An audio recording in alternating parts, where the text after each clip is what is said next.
What's going on, y'all? I'm here to talk to y'all about the best basketball rivalry in the game today. I'm talking about the modern day version of Larry versus Magic, the women's version of LeBron versus Steph. We got Caitlin Clark versus Angel Reese. Now, obviously, this beef goes way back to ancient times, dude. We talk back to when they were in college, where Angel Reese played for the LSU Tigers and Caitlin Clark played for the Iowa Hawkeyes.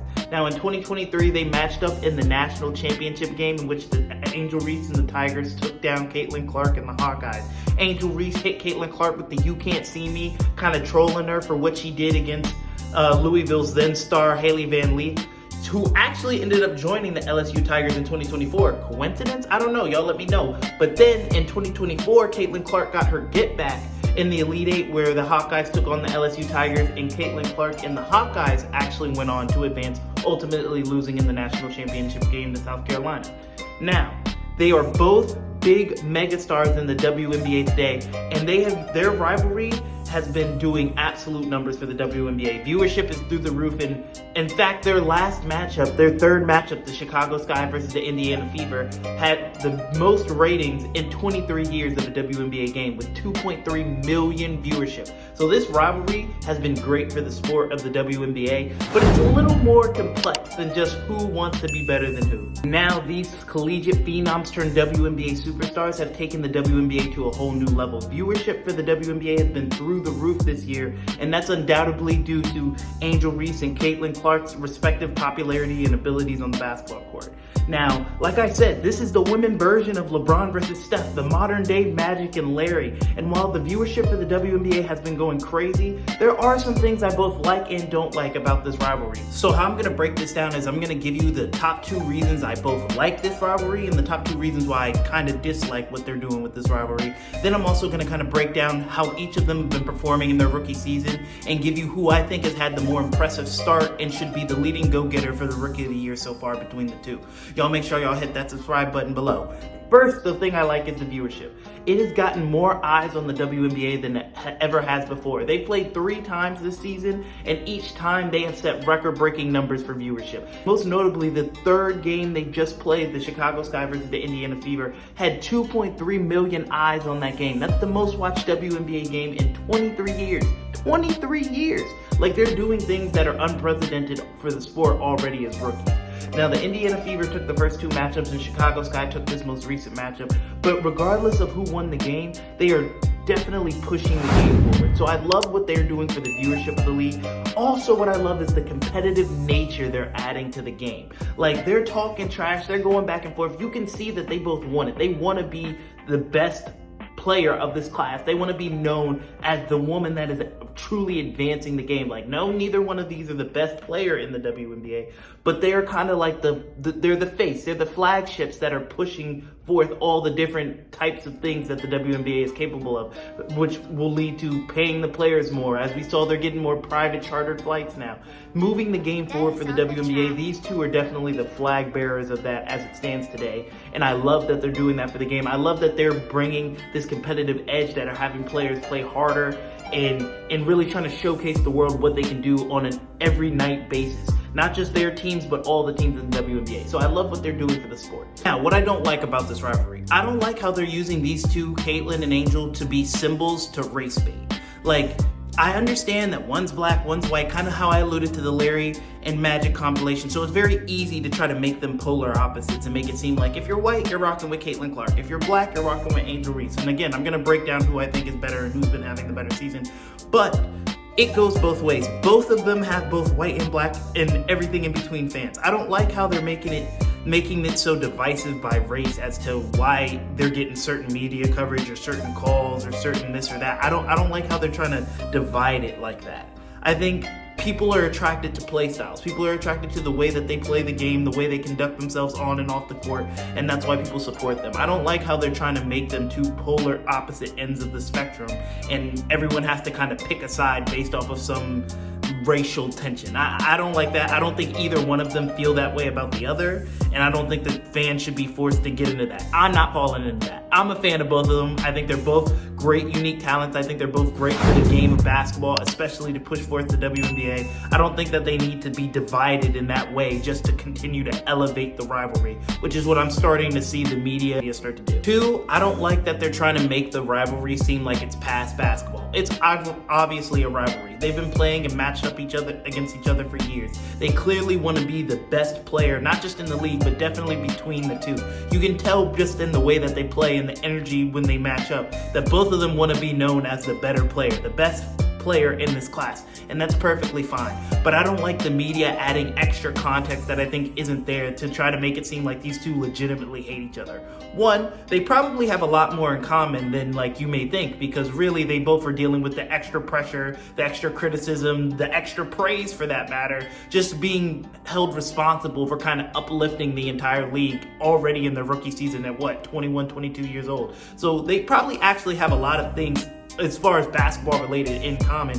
I'm pretty sure the only people that view this as a rivalry is all of you. Like, for us, like, it's just a game of basketball. Like, that's what it is. And if it's going to help move the game forward, absolutely. Like, that's amazing. That's what it should be. Like, people could talk about it. I mean, yeah, I think I saw the ticket prices. I guess the only thing is, like, I'm surprised we're not playing at the United Center. I thought that would have been really good for the game and really good for all the women's basketball fans in Chicago. So maybe there's a conflict of some sort that I don't know about. Obviously, that's a little above my pay grade.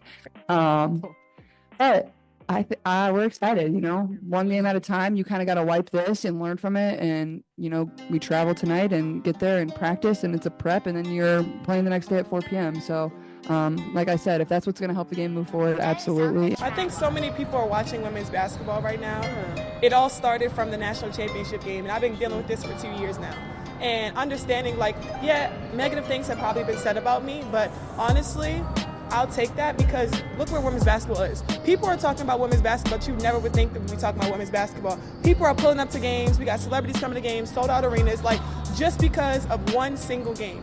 And just looking at that, I'll take that role. I'll take the bad guy role, and I'll continue to take that on and be that for my teammates. And if I want to be that, and I know I'll go down in history, I'll look back in 20 years and be like, yeah, the reason why we watching women's basketball is not just because of one person. It's because of me too, and I want y'all to realize that.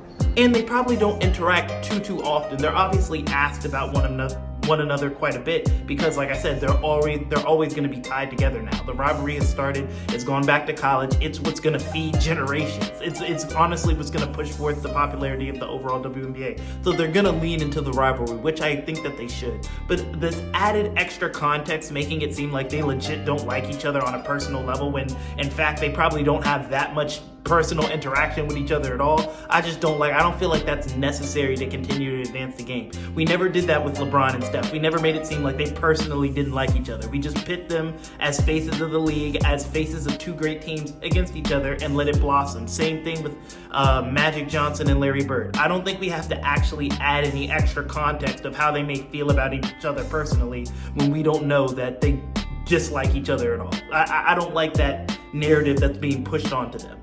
Now, between the two, they both have had excellent rookie seasons. There's obviously going to be a wave of hate for Angel Reese. There's going to be a wave of hate for Caitlin Clark. There's going to be the delusional fans that think both of them are the best players in the WNBA. As a rational, level-headed fan and observer of the game, I'm here to break down how they've been playing so far their rookie season and who I personally think is the rookie of the year so far. Obviously, this still can change. We're about midway through the season, pulling up on the All-Star break soon, but this is how I think it's playing out so far. I'll start with Caitlin Clark. Now, Caitlin Clark this season has averaged about 16.5 points, 5.5 rebounds, and 6.5 assists as a rookie for the Indiana Fever. And her Fever currently sit at the 9th seed, just looking outside of the playoffs with 7 wins, 11 losses. Now, I don't know if it was not making the Olympic roster or if it's just more continuity with her fellow star Aaliyah Boston in the Fever, but over the last couple weeks, Caitlin Clark has really come along strong. She's trying to step more into that leadership role and has taken on the brunt of the playmaking for the Indiana Fever. Her connection with Aaliyah Boston have grown dramatically. They're executing a lot more better on offense. Before, Caitlin Clark, I felt, was doing a lot of ISO ball and trying to score just up top at the top of the key, and the players were being really physical with her and not allowing her to get her shots off cleanly. Now I feel like she's a little more settled in the offense. She's coming off a lot of pin downs. She's moving a lot more without the ball, and she's picking her spots to score more meticulously. And I feel like that's been increased her efficiency, and along with her passing, she's really cut down on turnovers. So I feel like over the last couple weeks, Caitlin Clark has really stepped up, and we've seen that with her 13 assist game recently against the Chicago Sky. Now, 16.5 points a game may not seem extremely eye-popping to some, but you got to know that that's good enough for top 15 in the WNBA. She's 14th in the league in scoring.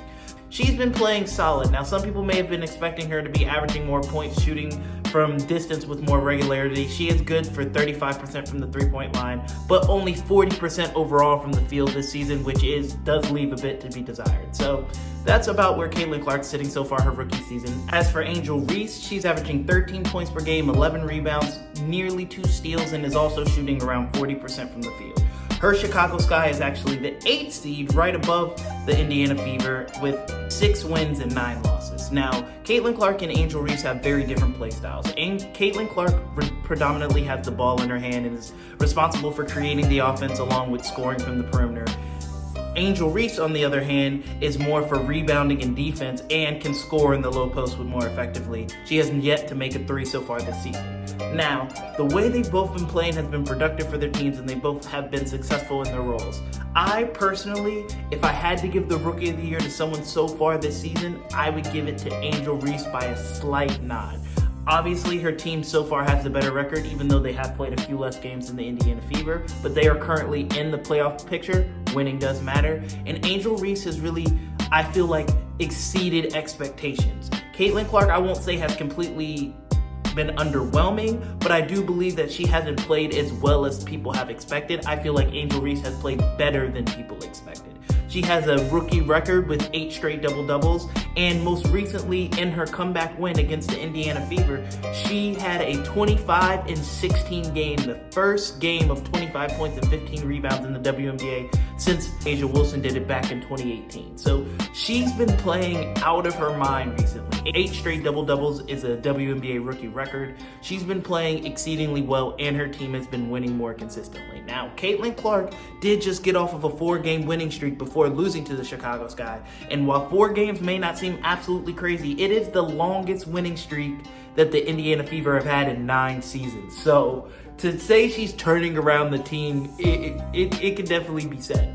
But I feel like right now Angel Reese's game is more conducive to her team winning. I feel like her energy towards her team is more infectious. I feel like Caitlin Clark is playing well, but I don't feel like the entire team is feeding off of her just yet. I feel like Angel Reese's team is rallying around her. She seems like she is both the physical and vocal leader of the team already, and I feel like they kind of go as she goes. I feel like right now the Indiana Fever, they still kind of run through Aaliyah Boston. They still kind of go as she goes, and Caitlin is still kind of finding her footing as the overall leader of the team. I feel like Angel Reese has already established herself as the leader of the team, and she's playing with more confidence overall on the basketball court, and the numbers kind of reflect that. I do think that this could change. I still think that it's up in the air. It could go back and forth, but I do think as of right now, Angel Reese has a slight nod as Rookie of the Year over Caitlin Clark. Now, I do personally feel like Caitlin Clark is the overall more skilled basketball player. She has more of the ability to handle the ball, shoot from distance, create for her teammates.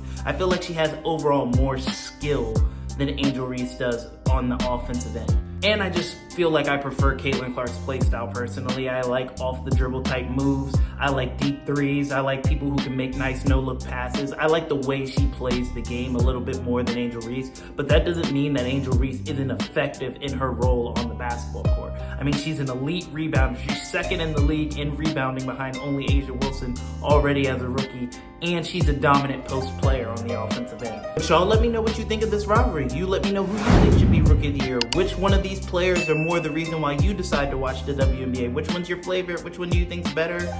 Who do you think will win Rookie of the Year? Do you think either one of these teams are going to make the playoffs? I personally think that both teams may end up making the playoffs, but y'all let me know what you think in the comments, man. Thanks for rocking out with your boy. I appreciate all the support. Love you guys. As always, this is Zoe, the last word, and we're out of here, man.